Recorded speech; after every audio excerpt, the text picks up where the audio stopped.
en materia de ciencias jurídicas. Les vamos a pedir a todos y a todas que sus teléfonos los marquen por favor en silencio, son tan amables. Si gustan salir, lo hagan también en silencio y entrar también en la misma tesitura,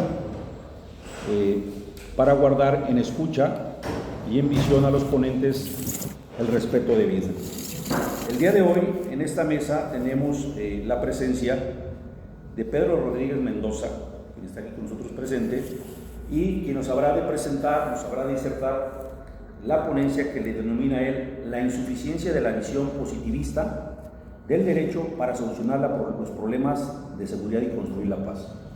Adicional a ello también tenemos en esta mesa a nuestro compañero y amigo, el maestro licenciado Manuel Alejandro Vega Sánchez, quien también disertará su trabajo de investigación denominado La necesaria vuelta hacia el positivismo para la consolidación del Estado Constitucional de Derecho mexicano.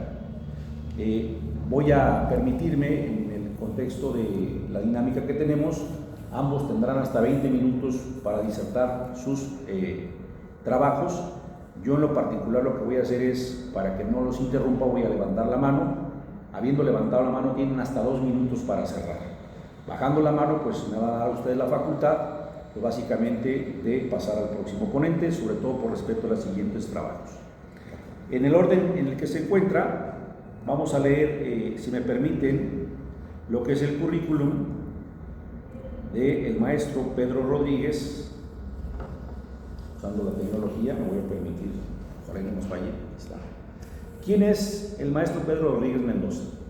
Él es un académico en filosofía del derecho con una sólida trayectoria académica en la Universidad de Michoacán San Nicolás de Hidalgo, donde fue merecedor de diversas distinciones por su excelente desempeño académico, entre ellas varios premios Padre de la Patria y reconocimientos por excelencia académica.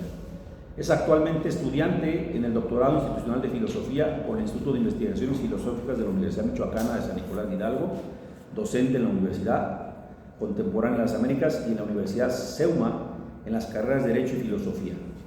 Su labor de investigación se centra en cuestiones de filosofía del derecho, argumentación jurídica, sentencias de amparo, actos del habla, justicia y la influencia del lenguaje en el derecho, entre las cuales siempre se tocan cuestiones fundamentales sobre qué es el derecho, qué es lo jurídico, qué son los derechos humanos, qué es la justicia, entre otras relacionadas.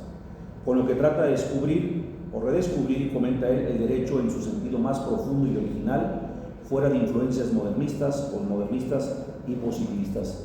Así se presenta el maestro, a quien le doy el uso de la voz por 20 minutos. Muchas gracias. Primero agradecer a los organizadores por el evento. Ya me presentaron, así que voy a empezar directamente con la ponencia. Mi ponencia parte del siguiente aspecto. Cuando yo hablo de derecho, tenemos que distinguir 3 aspectos muy grandes. Uno es propiamente el derecho teórico, el derecho práctico, el derecho como ciencia práctica y el derecho como técnica. El derecho teórico, que es donde nosotros formulamos y pensamos estas categorías jurídicas, yo más lo asimilo a una rama o a una parte que depende de la filosofía. Cuando hablamos del derecho como ciencia práctica, hablamos de lo que nosotros propiamente normalmente hablamos como derecho, es decir, las codificaciones de las reglas de conducta, nuestros códigos, en pocas palabras, el derecho como el mismo Hans Kelsen lo entendería, como las normas jurídicas. La técnica, ¿cuál es? El derecho como técnica es efectivamente qué es lo que sucede en la realidad.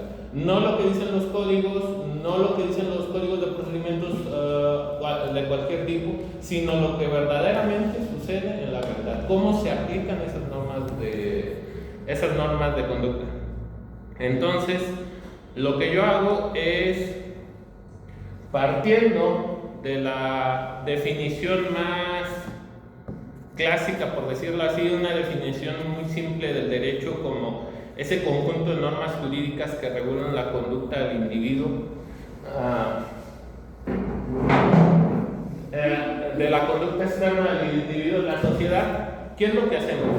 Esta definición de derecho es una definición muy positivista en el sentido de que se enfoca propiamente en lo que muchos quieren conocer como el fenómeno jurídico, las normas jurídicas. Esta definición en la actualidad está desfasada, lo sé, no, es parte es parte de la exposición, pero ¿qué es lo que nos da esta definición? Esta definición nos da propiamente dos tipos de reglas. Una son las reglas, nos dice que las normas jurídicas son propiamente dos tipos de reglas. Una, las reglas de conducta que se podrían expresar lógico normativamente como X está permitido, Y está permitido, C está permitido. Es una expresión lógica, una regla de conducta. Tú haces esto, tú no haces esto, tú la cumples o no la cumples. ¿Qué es una regla de estatus? Una regla de estatus, esta es propiamente una terminología que yo tomo de un autor llamado John Searle, que en su libro Construyendo el Mundo Social nos dice que la regla de estatus es cuando nosotros le asignamos a algo un estatus diferente del que puede asignar por su propia naturaleza. ¿Qué quiere decir esto? X cuenta como Y en C. Vamos a utilizar el ejemplo de nuestro presidente. Andrés Manuel López Obrador cuenta como presidente de la República en el contexto C. ¿Cuál es el contexto C? Elección democrática, que haya sido avalado por el Tribunal Electoral, todos los requisitos. Eso es una regla de estatus. Todos aquí tenemos un estatus. Propiamente, ¿qué estatus tenemos? Aquí dice ponente. Este es un estatus que se nos está asignando. Eso es una regla de estatus, cuando está en una norma jurídica. Estos dos tipos de reglas se centran en un problema de legalidad. ¿Qué es esto? ¿Se cumplen o no se cumplen? ¿Se respetan o no se respetan? No tienen ningún significado en cuanto propiamente si son buenas o no. Tienen una carga ético-moral, pero propiamente la regla de conducta o la regla de estatus se agota en si se cumple o no se cumple. ¿Qué fue lo que pasó con esta definición del derecho, esta definición muy clásica? Bueno, lo que pasó es que esta definición clásica tuvo un gran problema. Al querer tener la visión positivista, esta autonomía de las demás ciencias también se separó de lo que es propiamente la moral y la ética. ¿Qué fue lo que pasó? Que se utilizó como un medio de dominación. Cuando al derecho se le desprende por corriente positivo-jurídica de la ética o de la moral, de algo más trascendental, se le puede utilizar como un medio de dominación. ¿Qué es lo que pasa durante la Segunda Guerra Mundial? Que se justifican atrocidades. Esto no solo en la Segunda Guerra Mundial, ahí tenemos algunos ejemplos: el Holocausto, los archipiélagos Gulá, los crímenes, yo los categorizaría así, de lesa humanidad de Hiroshima y Nagasaki. ¿Cuál es el asunto? Es que la norma jurídica está. Ese es el problema. Está y se cumple o no se cumple. No vas a tener la pregunta si es lo mejor o si es adecuado. ¿Qué fue lo que pasó a raíz de la Segunda Guerra Mundial? Esto también lo utilizaron mucho los pensadores de la Escuela de Frankfurt, el derecho como dominación. De hecho, en filosofía esto es lo que la visión más normal, que el derecho es un modo de dominación. ¿Por qué es un modo de dominación? Porque no tiene un criterio ético-moral, porque en una visión positivista el derecho está y está vigente. Ahora, a raíz de la Segunda Guerra Mundial, ¿cómo se juzgaron los crímenes cometidos? Los tribunales de Nuremberg no pudieron juzgar con el propio orden positivo. ¿Por qué? Porque en sí los alemanes no se fueron, no traspasaron el orden normativo, lo que ocasionó un problema. Los tribunales no podían juzgarlos. ¿Qué tenían que hacer? Tenían que apelar a un orden superior al meramente positivo, al meramente del derecho positivo. ¿Y qué fue lo que apeló el tribunal de Nuremberg? Al derecho natural. Posteriormente lo vamos a considerar como derechos humanos, porque, bueno, existen muchos prejuicios en contra del término derechos humanos, de derecho natural. No lo vamos a tocar, esa sería una discusión aparte. Pero se apeló a un orden diferente, a un orden superior al meramente jurídico. ¿Para qué? Para la pregunta por la legitimidad. ¿Las normas pueden regular conductas de manera ilimitada o hay conductas que no pueden avalar? Esa es una pregunta muy fundamental. ¿Qué deben o qué no deben avalar las normas jurídicas? Ahora, ¿qué ocasionó este resurgimiento en el concepto de los derechos humanos? En el concepto del derecho, la creación de un nuevo tipo de norma jurídica. ¿Cuál? El principio jurídico. El principio jurídico son ideas, formulaciones abstractas que se positivizan. Es lo que en la actualidad muchos conocen como derechos fundamentales o derechos humanos, cuando pones derecho a la vida como un principio para interpretar las reglas de conducta. Aquí lo que yo parto es una distinción en que aquí hay un problema. Cuando tú positivizas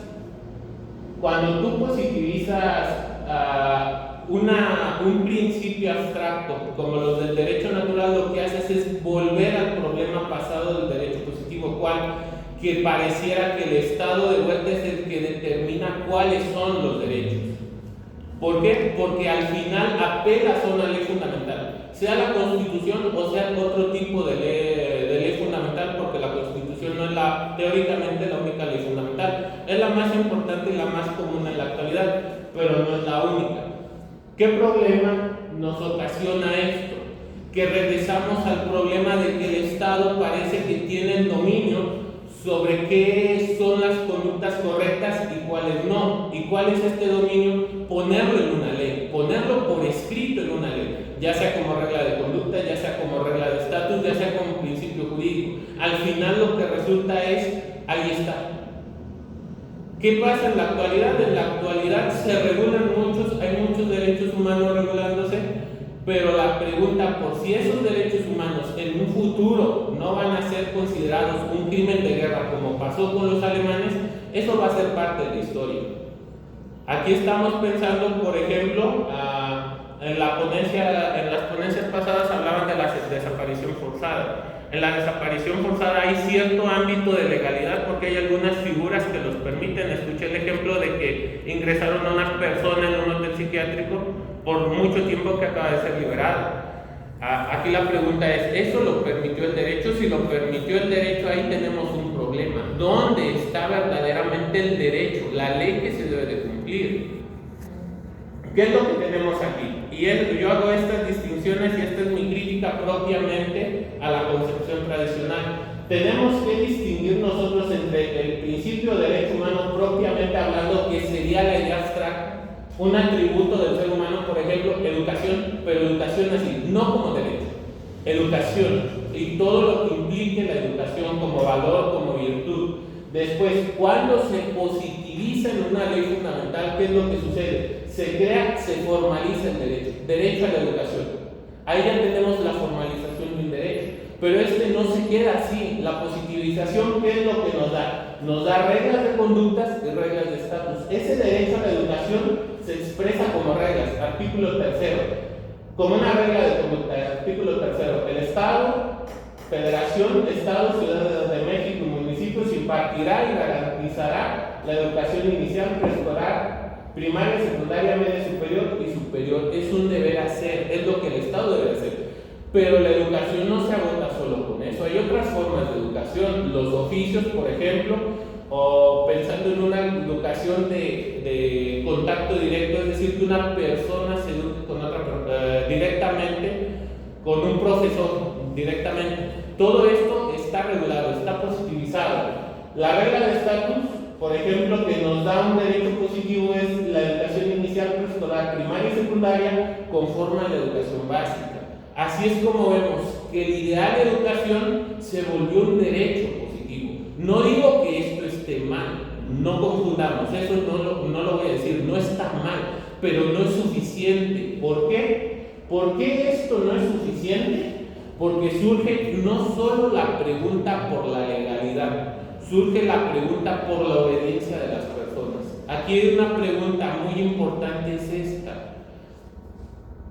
Toda esta explicación fue para dar a entender que no todas las leyes son necesariamente legítimas. Y ahí ya tenemos un problema con la aplicación del derecho para la paz.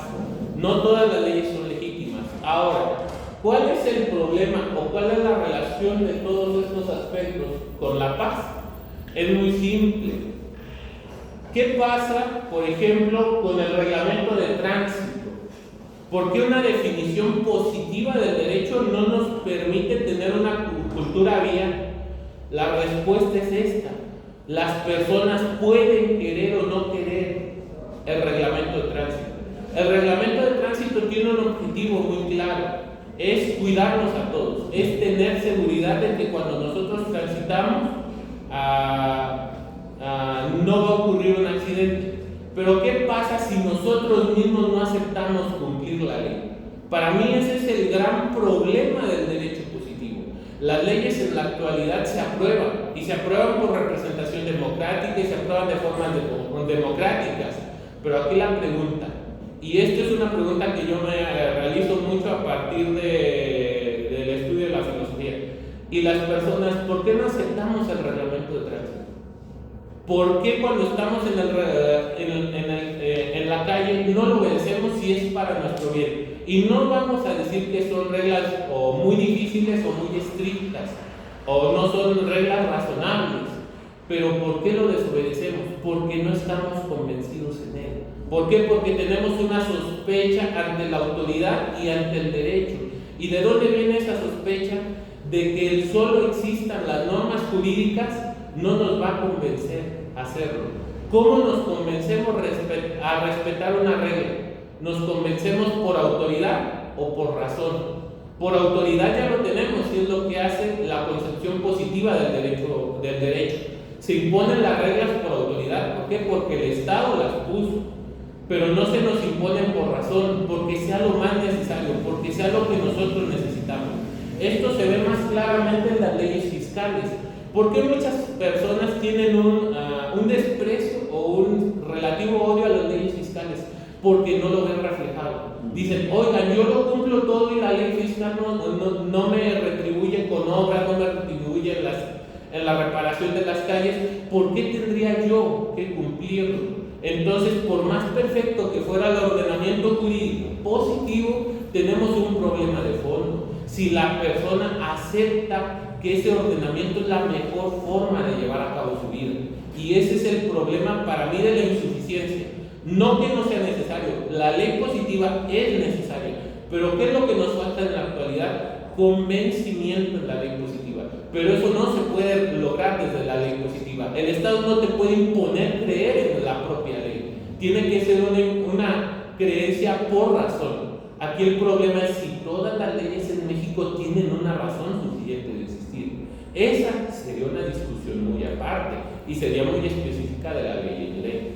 Bueno, eso serían las reflexiones que quería traerles. Creo que estoy en tiempo. Muchas gracias por tu atención. Muchas gracias, maestro Pedro. Pues sí, tenemos ahí un excelente tiempo que lo vamos a utilizar inclusive al final para tener alguna pregunta que tengamos. Acto continuo, vamos a darle el uso de la voz al maestro Manuel Alejandro Vega Sánchez. Si me permiten también dar lectura a su reseña curricular, a efecto de cumplir con el protocolo y el formato que tenemos.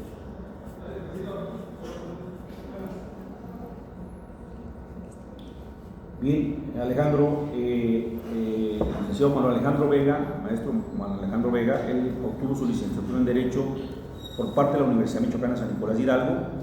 Posteriormente realizó una maestría en Derecho Administrativo en la misma universidad. Ha cursado varios diplomados, incluyendo en Juicio de Amparo, Derechos Humanos, Sistema Penal Acusatorio. Su experiencia profesional incluye cargos administrativos en el sector gubernamental, en el gobierno federal y estatal. Actualmente es doctorante en Ciencias Jurídicas por la Universidad Michoacana de San Nicolás de Hidalgo.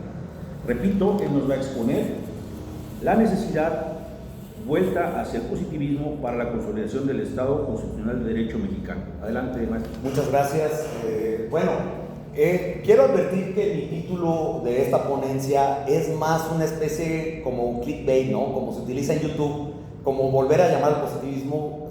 Hay que ir al positivismo. No soy positivista, creo que coincido en lo general con Pedro, pero sí tengo algunas diferencias y creo que más o menos lo voy a tratar de exponer. Primero, ya tuvimos un gran cambio paradigmático en 2011. Todavía hay ríos de escritura sobre la reforma de derechos humanos en 2011, pero vimos que esta reforma abole o brincamos a una cosa, a un espantapájaros conceptual, como le llaman algunos, que le llaman neoconstitucionalismo, que por ahí lo impulsaron algunos académicos más o menos de la UNAM en algunos lugares, y crearon un un desorden, ¿no? Parte de mi tesis doctoral es ver cómo el test de proporcionalidad, la ponderación, se ha aplicado mal, no ha sido sistemática. Los jueces han ganado demasiada discrecionalidad desde mi punto de vista, y creo que eso también es un peligro porque no, su legitimidad son sus sentencias, pero sus sentencias no son buenas. Creo que pierde legitimidad y ya nadie tiene legitimidad. Quien termina ganando es quienes están detrás de sus poderes. Sin embargo, creo que el innombrable Arturo Saldívar impulsó una reforma en 2011, la de los precedentes, la de este asunto de las líneas jurisprudenciales. Una sentencia de la Corte en salas o en pleno ya hacen obligatorio el criterio. Antes tenían que repetirse, ahora dice en 2011. ¿Qué significa esto? Que la Corte se dio cuenta, además de todo, hizo varias reformas que las nombraré más adelante, se dio cuenta que estaban muy sueltos los jueces con distintas concepciones continental y anglosajona, y muchos ya viendo hacia Colombia. Inclusive dentro del pluralismo jurídico estaban rondando muchas concepciones del derecho y se generó un desorden. Entonces, lo comento, se permite todo esto que, insisto, se escribe, la universalidad, la independencia del artículo primero prácticamente, se da este tema de ampliar las normas. No solo ya se ve en las normas internas, sino la Constitución se vuelve, más allá de un documento político, se vuelve un documento jurídico, y esto se expande a todo el bloque convencional y todo esto. Pero hay un giro argumentativo, sin duda, creo que ese hay que tenerlo. Y bueno, el juicio de amparo pareciera que es nuestro gran salvador, pero eso también inutiliza, por ejemplo, a Michoacán, al recurrir aquí cualquier cosa al juicio de amparo a los jueces federales, le quita soberanía al Estado. Esa leyenda del Estado libre y soberano no es cierto, porque todo se termina judicializando en el Poder Federal. Desde ahí ya veo una discrepancia. Entonces, yo quiero volver a los principios ontológicos del derecho positivo. ¿Qué es lo que nos propone? Hay un positivismo estricto del siglo XIX, del que México, el sistema jurídico mexicano, durante el siglo XX, el PRI, cuando fue PRI el gobierno, se agarró de la escuela francesa, la famosa escuela de los franceses. Agarra este derecho y lo vuelve, gobernaba el presidente, ¿no? Tenemos Lázaro Cárdenas, en una investigación que hago, tenía plenipoderes, ¿no? Era legislador, era presidente, era hasta juez, ¿no? Llegó a decidir al mismo tiempo, y digamos que a lo mejor hizo cosas buenas, ¿no? La misma Pemex y esas cosas que bueno, últimamente se han discutido. Pero digamos que ese positivismo estricto lo agarra el sistema mexicano y lo vuelve formalista. Lo tocaste, ¿no? O sea, el formalismo jurídico se vuelve, y al final las decisiones las toma el presidente, todos alineados con el presidente. Estoy de acuerdo, es un derecho muy rígido, el formalismo no es bueno. Los vacíos legales, no importa, se tiene que decidir, lo decía Kelsen, pero Kelsen tenía una visión más moderna respecto de la escuela francesa del siglo XIX. Y bueno, había una interpretación, pero muy pequeña, ¿no? El legislador, la palabra legislador, el juez, era un aplicador mecánico de la ley, ¿no? Sin embargo, y digo, en el ámbito del Congreso, en los argumentos a favor, y la gran diferencia entre la filosofía del derecho y la filosofía en general es que el derecho tiene en algún momento que tomar decisiones. Decías el técnico, ¿no? El derecho como una técnica. Yo creo que es una técnica para resolver los grandes problemas de la sociedad. Lejos de ser una ciencia, se le puede dar un enfoque, bien lo dijo Bobbio, ¿no? Un enfoque ideológico, científico, pero al final es una técnica que resuelve los problemas, los grandes problemas de la sociedad. Es un asunto que no es solo de abogados, ¿no? O de juristas, es un asunto que nos sirve a todos. Entonces, el derecho positivo que surge y que se aplica, sobre todo una vertiente más hackeana, un positivismo más crítico. Hart al final acepta alguna especie de moral dentro del derecho. No deja de ver a la seguridad jurídica, que el positivismo clásico la ve como al todo, no deja de ver a la seguridad jurídica como un aspecto importante. Hay predecibilidad. En el caso mexicano, hasta 2021 o durante la década pasada, no había predecibilidad, no había, los jueces podían cambiar el sentido de las normas, no les importaba el precedente. Y bueno, se limitaba sobre todo el activismo, ¿no? El activismo judicial, y lo explicaré más adelante, pero sobre todo ver esta, o O sea, el formalismo tiene dos aspectos, el duro, el estricto, el que las formas predominan, el positivismo del siglo XIX, ese no nos sirve, pero sí hace ver al derecho que se mantiene dentro de ciertas formas. O sea, el derecho al final tiene una gran limitación, que es la discusión se tiene que acabar, a diferencia de la filosofía moral, ¿no? Que esa puede ser discusiones interminables, y en el derecho se tiene que tomar una decisión y al final ese se vuelve un valor. El tomar la decisión en un momento resuelve conflictos o termina dando un problema. ¿Sí? Entonces, el gran problema de este derecho, de esta vuelta del neoconstitucionalismo que llega en el 2011, es que se empezó a generar inseguridad jurídica. Había jueces que tomaban decisiones, inclusive supliendo a los... no solo se iban a lagunas, a veces hay cierta invalidez de la norma, pero a veces creo que hacían interpretaciones extremas o sus sentencias eran muy malas que originaban algunos problemas. Cuando se politiza la justicia, sus decisiones, sus sesgos ideológicos surgen, ¿no? Y además esto que digo, de la falta de la legitimidad democrática. Los jueces no deciden, nadie, no los elige directamente la población, son indirectamente elegidos en México por el Congreso. Sin embargo, su legitimidad está en la solidez, en los argumentos, en la justificación interna y sobre todo cuando hay casos difíciles en la justificación externa de las sentencias, ¿no? Adelante.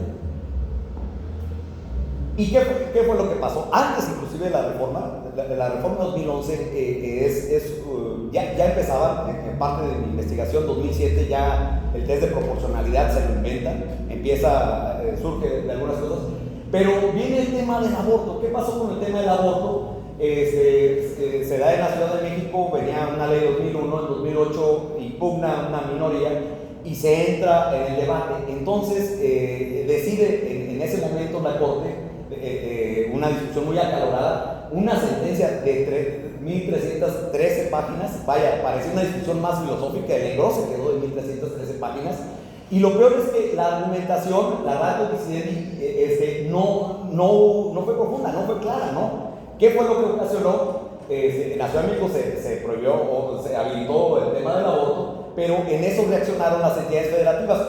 Aquí lo que quiero decir es que una mala sentencia, con muchos sesgos ideológicos, por no entrarle al fondo, por no haber una clara ratio decidendi, los jueces originaron que los estados conservadores se protegieran, ¿no? Se acaba de abrir, o sea, tenemos reciente, pero vemos que 22 estados, cuando ven la sentencia, por no tener una parte clara, parte de la sentencia decía que las entidades eran autónomas, y ahí se agarraron, ¿no? Lejos de ir a la ratio decidendi, que era el derecho a la libertad de la mujer, le dieron por este lado, y creo que ese fue el gran problema del derecho, de esta mala argumentación. Entonces, una argumentación muy neoconstitucionalista, muy abierta, los jueces tienen demasiada libertad, nos genera este tipo de vicios. Adelante, por favor.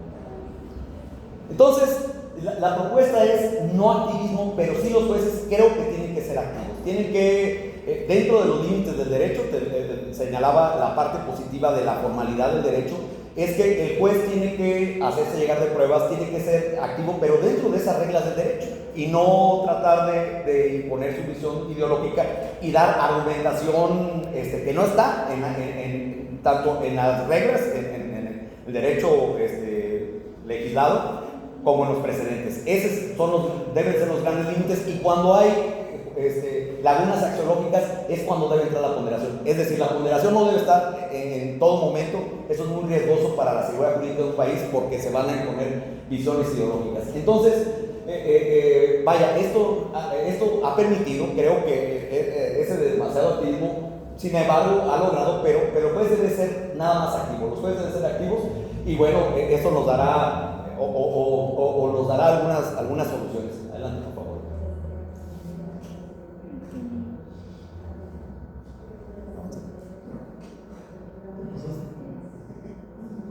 Así será la que sigue. No, antes, está bien. Hacia un balance igualitario. Entonces ocupamos que el derecho, y creo que la Corte lo está tomando, creo que más bien la academia y los abogados en general, todavía seguimos en un esquema positivista, esa te la concedo, pero la Corte ya está haciendo esa reflexión de volver de ese neoconstitucionalismo, está volviendo una especie de pospositivismo, una visión un poco más kantiana, un poco más alexiana, un poco más de Nino, si lo queremos trasladar a Latinoamérica. ¿Y qué fue lo que hizo? Crea el Centro de Estudios Constitucionales, es reciente, 2 o 3 años tiene, y está dando más capacitación, están tratando este tema del precedente, lo están utilizando, están emitiendo cuadernillos, lo cual me parece muy bien. Hay una evaluación más de resoluciones, hay una delimitación de competencias, creo que hay alguna reflexión más en el Poder Judicial, creo que no la tenemos tanto en la academia. Al legislativo, el tema de seguridad jurídica, la legitimidad, se le tiene que dar un rol más complementario. Ahí creo que es un tema políticamente que está incompleto, a veces lo ignora la Corte, pero tiene que haber un poco más de comunicación, que esa corrección, la pretensión de corrección, tiene que venir del lado del Poder Legislativo. El poder Judicial puede hacer justicia, pero la verdadera corrección debe estar en las normas positivas, por eso hay que volver en ese sentido al positivismo. Y este es mi tema de tesis: pautas y protocolos de argumentación más estrictos, ¿no? Tenemos que el test de proporcionalidad, como gran ejemplo, estandarizarlo, que tengamos pasos claros, que haya predictibilidad, que el justiciable, cuando vaya a algún juicio, sepa qué pasos se van a dar y no se omitan. Eso ha ocurrido, o sea, eso está documentado y es parte de lo que tenemos. Y la racionalidad, o sea, yo creo que el tema de la racionalidad tiene que aplicarse cuando sea necesario principios, cuando haya lagunas arqueológicas muy claras, se tiene que aplicar principios, pero siempre hay que estar viendo en la legislación y hay que estar viendo en las líneas, en los precedentes. Creo que la reforma del 2021 lo hace. No le damos tanto la importancia, pero sí se ha limitado esa gran discrecionalidad que había en los jueces. La siguiente. Y lo pongo un poco, aquí explico. Estábamos en ese neoconstitucionalismo y nos fuimos, había una primacía de los principios, la ponderación se realizaba y se omitían algunas reglas. Hay muchos ejemplos, pero básicamente lo que estoy poniendo es volver a una especie de equilibrio. No me quiero ver aristotélico en ese sentido, pero sí equilibrar las dos visiones, porque al final ontológicamente el derecho, parte de su hacer es esa discusión, que haya seguridad jurídica en base a las decisiones de los jueces. Y debe haber una vuelta, debe haber un equilibrio entre normas y principios. Yo creo que no debe inclinarse la balanza demasiado. El siguiente, por favor. No, la anterior. Y bueno, lo pongo en un ejemplo de Michoacán, quiero aterrizarlo en Michoacán. Sin duda el positivismo no reconoce el pluralismo jurídico, pero el gran problema que tenemos en temas de principios es que el pluralismo que nos ha dado el neoconstitucionalismo tan abierto, siguiente lámina, nos ha dejado una especie de teoría en cuanto al pluralismo jurídico demasiado abierta, a grado tal, siguiente por favor, que tenemos en riesgo 100,000 votantes en Michoacán. Ese activismo que se generó, esas libertades que se le dio, ese respeto un poco, todo este tema inclusive ideológicas de las ideologías del sur y todo esto, y un poco combinado con la teoría habermasiana y todo eso, nos ha dejado que en 2 meses que se van a hacer las elecciones no haya 100,000 ciudadanos indígenas de Michoacán no tengan derecho a votar por su presidente, porque hay un consejo, y lo señala el presidente consejero del INE en la entidad, que los pueblos indígenas, los líderes, se están oponiendo a que se instalen casillas. ¿Qué está ocurriendo? Esta tipología que usaba Isaías Berlín, ¿no? De la libertad en sentido positivo, en sentido negativo, se le está negando la libertad más básica en sentido negativo, el poder votar, los derechos políticos a estas personas. Solo pueden votar en los sistemas que ha permitido esta apertura. Estos jueces activistas lograron que ahora se le impida, se le esté generando inseguridad jurídica al Estado de Michoacán, porque 100,000 personas están en riesgo de no poder ejercer su voto. No les están impidiendo, pero no van a instalar casillas.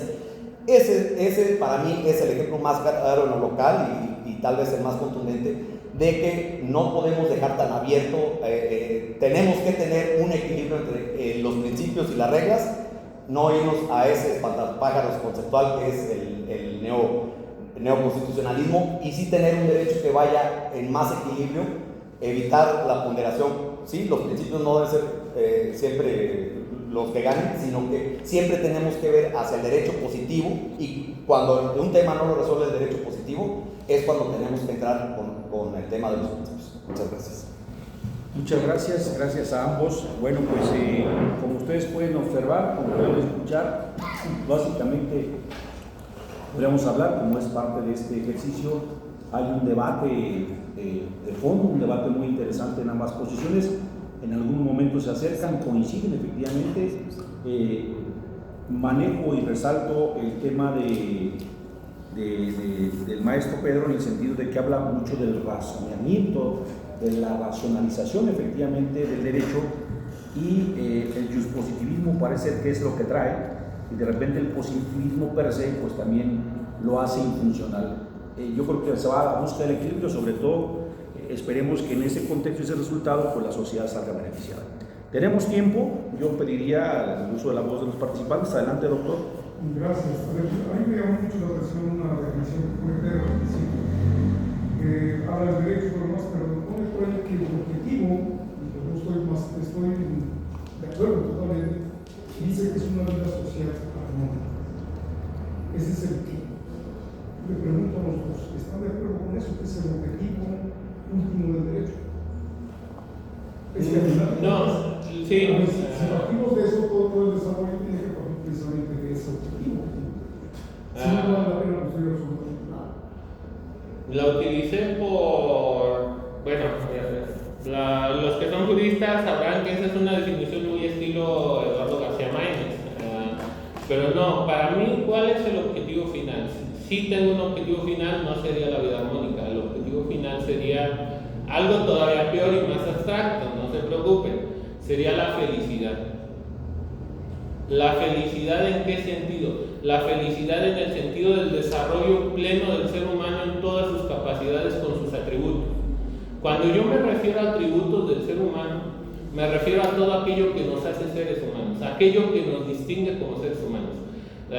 Por ejemplo, la libertad, la igualdad, la racionalidad, aquello que eso como animal racional, el vivir en sociedad, esos atributos deben de ser llevados lo más perfectamente posible a su máximo alcance.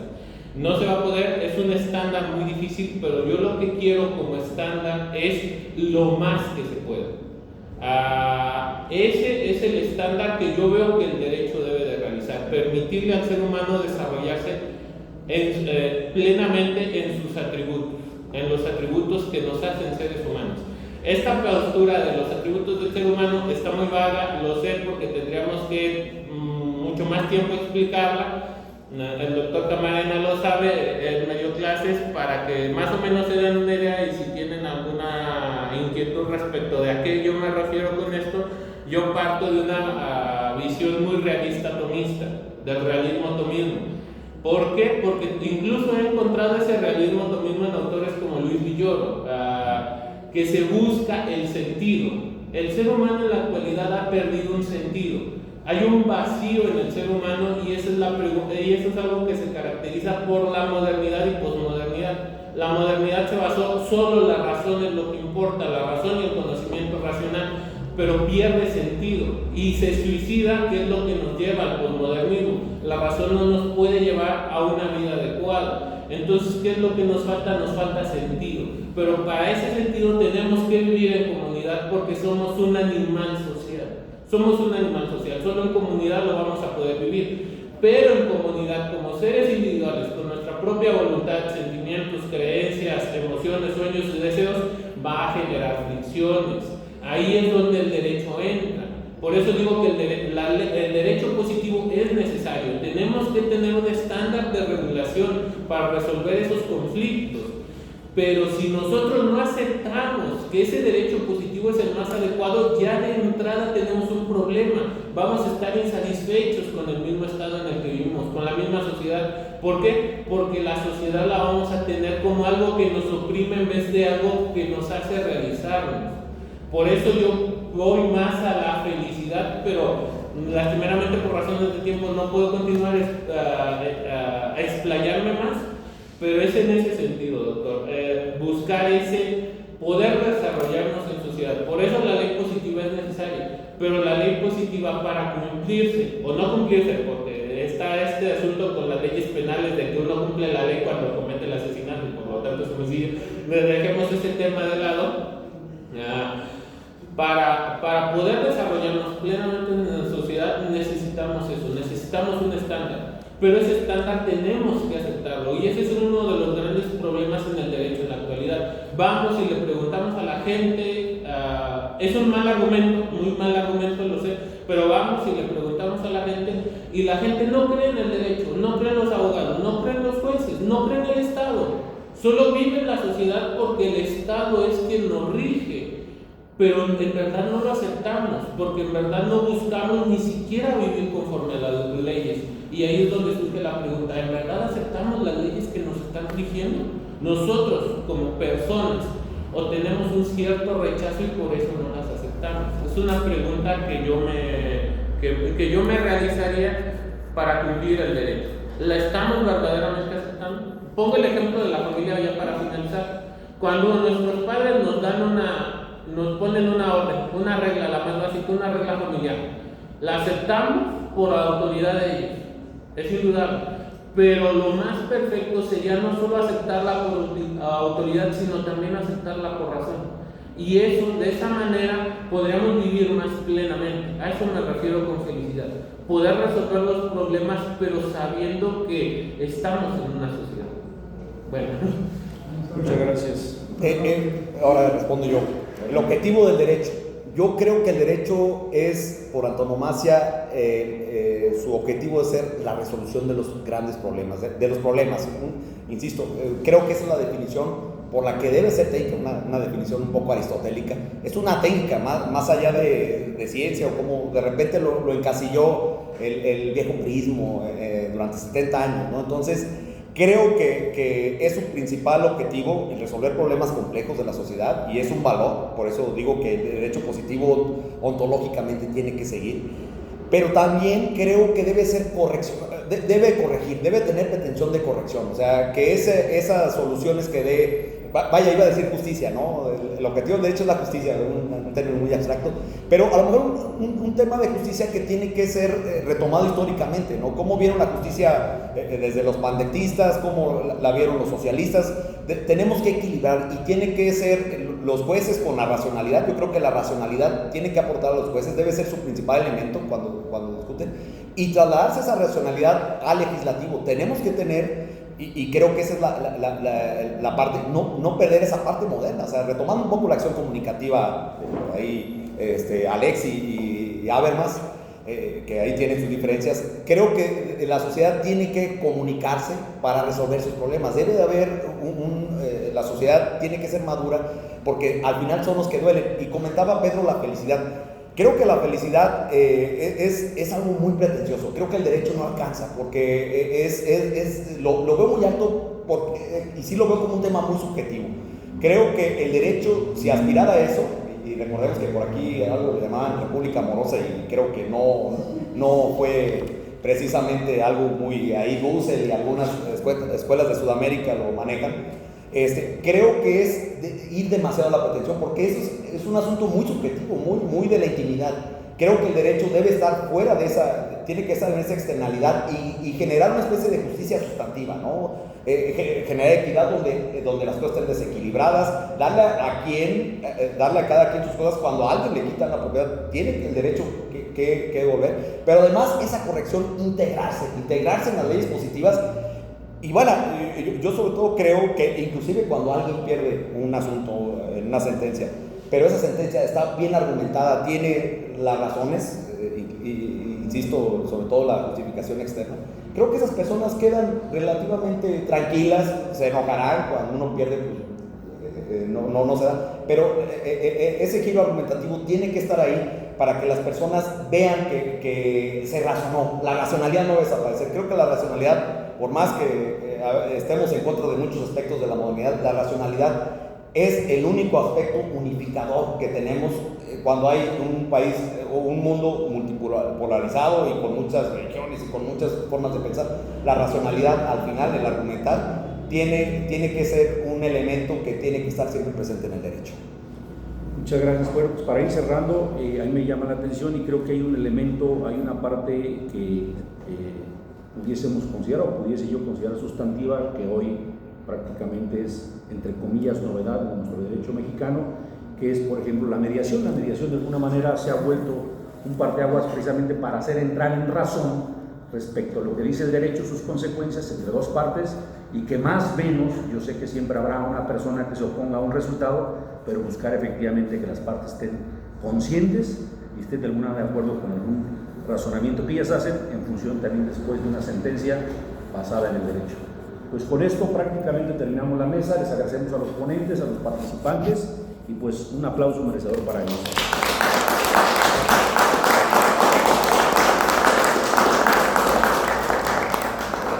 Muy bien, señores. Estamos aquí.